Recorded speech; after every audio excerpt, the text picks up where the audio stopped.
Welcome back to the Perfectly Homeless podcast. Glad to be here. We're continuing with the State Homeless Score Project, and, this never gets old. Let's start. Yeah, I'm ready. So today we are filling out a scorecard for the state of Ohio. And just a quick reminder for you listening, the score will evolve during the episode. Right. It changes as we go. Exactly. We aren't revealing it all at once, so be patient, please. We really have to build the context first. And the context for Ohio is honestly pretty fascinating. It is. Let's do a quick state overview before we hit the scorecard. What does the scale of homelessness actually look like there? Well, the official count, the point-in-time count, found about 11,759 homeless individuals in the state. Which, we always have to caveat that point-in-time counts are massive undercounts. Oh, absolutely. It's just volunteers walking around on one freezing night in January, so it completely misses people hiding in cars or sleeping on a friend's couch. Yeah, 11,759 is basically the absolute floor, not the ceiling. Exactly. But geographically and systemically, Ohio is in this weird spot. Their overall homelessness rate went up by 10% since 2020. Right, but the national average spiked by 33% in that same window. Yeah, so on paper, Ohio looks like they are doing something incredibly right. But really, it's mostly just geography and a lower baseline cost of living compared to coastal cities. Right, it's not some magic policy. It's just that rent started out slightly cheaper. Which brings us right into the 6-category scorecard. Let's look at Category 1, housing affordability. Yeah, and this is where the math just gets brutal for people. It really does. The data shows nearly 400,000 Ohio households are spending over 50% of their income on rent. Over half of your paycheck just to legally exist somewhere. Right. And you still have to pay for groceries, utilities, getting to work. There's zero margin for error. One blown tire on your car and the whole house of cards just collapses. Yeah. And you see this compounding historically, too. Black Ohioans make up only 13% of the state population, but nearly 50% of the homeless population. Which points directly to decades of redlining and discriminatory housing policies. If your grandparents couldn't buy a home, you don't have that generational wealth to fall back on when rent suddenly jumps $400 a month. You just face eviction instead. Yeah. So considering all that, this lowers the overall picture for me. Yeah. Definitely. So that shifts the score down right out of the gate. Let's move to Category 2, shelter access. How is the system actually handling the people falling out of the housing market? Well, it's changing who ends up in the system. Family homelessness recently jumped by 11%. Wow, 11%? Yeah, and historically we're seeing infants, like literal babies under the age of 1, becoming one of the fastest growing demographics in shelters. That is just heartbreaking. The logistics of keeping a baby safe in a crowded shelter is a nightmare. It's impossible. And when traditional shelters fail, you get situations like Akron's Second Chance Village. Oh, right, the Sage Lewis story. This is so wild. Yeah, so back in 2017, the city closed a homeless camp to build a hiking trail. And this private citizen, a business owner named Sage Lewis, just let the displaced people set up tents on his commercial property. He literally just opened up his own private land. Exactly. And it grew into this highly organized 50-person village. They had rules, they shared resources, he paid the utilities. Which is incredible on a human level. But, just reporting on the facts impartially, you can't really declare a commercial parking lot a residential zone without the city getting involved. Right, exactly. The city cited massive zoning and safety violations. The ACLU fought for the village, but the city council ultimately voted 8-4 to force it to shut down. The mayor even said it wasn't moving the needle on homelessness. It's such a complex ethical clash, private charity versus municipal safety codes. Yeah. But either way, taking away 50 beds, this lowers the overall picture. It really does. So based on this, we are at the midpoint score moment. We are putting up the preliminary score overlay right now. Yep, you can see it there, clearly labeled as draft score. And we want to emphasize, this is not the final score. Not at all. Additional categories may significantly change the result. But based on what we've covered, the current draft score is a pretty rough D+. Yeah, a D+ feels accurate for where we are. All right, let's keep going. Category 3 is criminalization and enforcement. And this is where we really see the reality of vehicle living hit a wall. Because if you can't afford rent, your car is your last asset, right? Up to 50% of the unsheltered population nationally lives in their vehicles.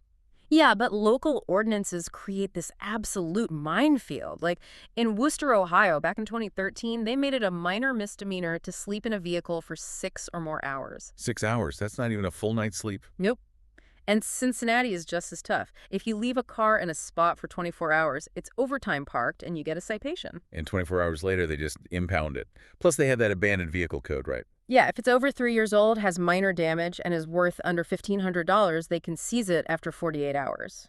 Which literally targets the exact type of car a person living in poverty would own. Exactly. And researchers actually studied this. They found that these punitive laws just push people into neighboring areas. It's like a game of whack-a-mole. You aren't fixing the crisis, you're just squeezing the balloon and making it bulge out somewhere else. Right. So criminalizing existence, this lowers the overall picture significantly. It does. It drags the draft score down even further. But let's look at category 4, vehicle dwelling friendliness, because it's not all bad news, remember? Right. We have to talk about Ilea owning. She was an adjunct professor of photography at a community college in Columbus. A college professor. Yeah, with $42,000 in student debt. She realized if she paid rent, she would never, ever be able to save for a house. So she chose to live in her car for over a year just to survive financially. That just shatters the stereotype of who is unhoused.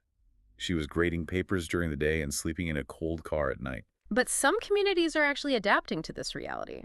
Cincinnati Public Schools created the first safe sleep lot in Ohio, right outside an elementary school. Yeah, Taft Elementary. It's operated by the school district itself, which is mind-blowing. Because they have kids, like the children of a woman named Ebony Trimble, who lost her job and was living in a car with 5 kids. 5 kids in a car, I can't even imagine. Right. But the school lot gives them security guards, a kitchenette, hot showers. It lets families sleep without terror so the kids can actually focus in school the next day.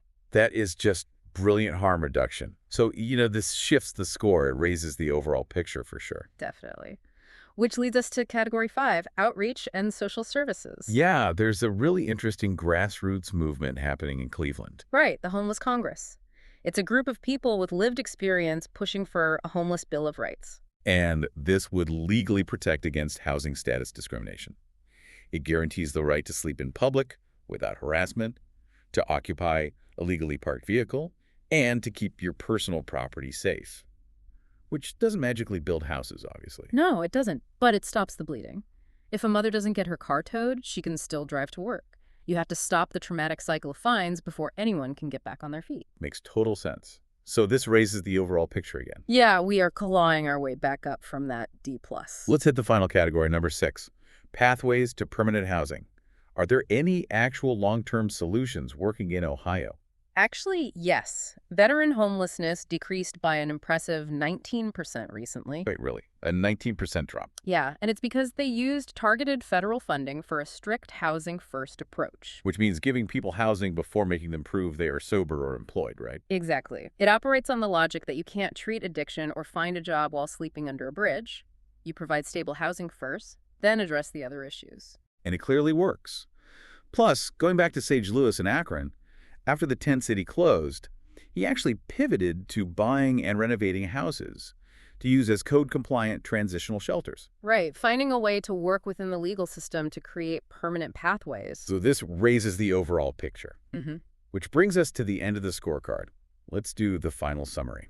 Yeah, so summarizing the major strengths, we have strong grassroots advocacy, innovative things like the school safe lot, and real success with veteran housing. But the major weaknesses are severe rent burdens, aggressive vehicle ticketing, and the closing of alternative shelters like the tent city. Exactly. So let's assign the grades. For housing affordability, they get a D. Yeah, 400,000 people rent burden is rough. Shelter access gets a D+. Criminalization and enforcement, I have to give an F. The vehicle laws are just too punitive. Agreed. Vehicle dwelling friendliness gets a C, mostly lifted by that Taft Elementary safe lot. Outreach and social services gets a B- thanks to the Homeless Congress. And pathways to permanent housing gets a C+, heavily carried by the veteran housing success. Which means, when you combine all of that, we can finally reveal the score. Ohio receives a final perfectly homeless state score of a C-. A C-. Yeah. The state has pockets of incredible, compassionate innovation, but they are constantly battling a severe lack of affordable housing and local governments that would rather hide the problem than solve it. And, before we wrap, there's one final thought I want to leave everyone with. Oh, yeah. What is it? Well, think about how modern cities are all pushing to become more green, right? Replacing massive parking lots with bike lanes and green spaces. Right, which is objectively good for the environment. It is, but as we eliminate that asphalt, we are unintentionally destroying the last remaining spaces where vehicle dwellers can legally park and survive the night. Wow, I hadn't even thought of that. The invisible homes are basically getting landscaped out of existence. Exactly. It's a huge urban planning blind spot. That is definitely something to chew on. Well, that's the Perfectly Homeless State score for Ohio. Thanks for listening. Thank you for tuning in. If you find the series interesting, please tap the like and the subscribe buttons, and we will see you in the next state. If you'd like to support the project, click on over to the Perfectly Homeless Etsy store and get yourself a warm hoodie with our logo, or you can buy us a coffee at buymeacoffee.com/perfectlyhomeless. Every purchase and donation helps fund future episodes in this 50-state journey through homelessness in America. Wear the logo. Start a conversation. Because homelessness isn't someone else's problem anymore. It's happening in every state, every city, and more neighborhoods than most people realize. Thank you so much for watching. Let me know what you think in the comments section, and I'll see you in the next episode.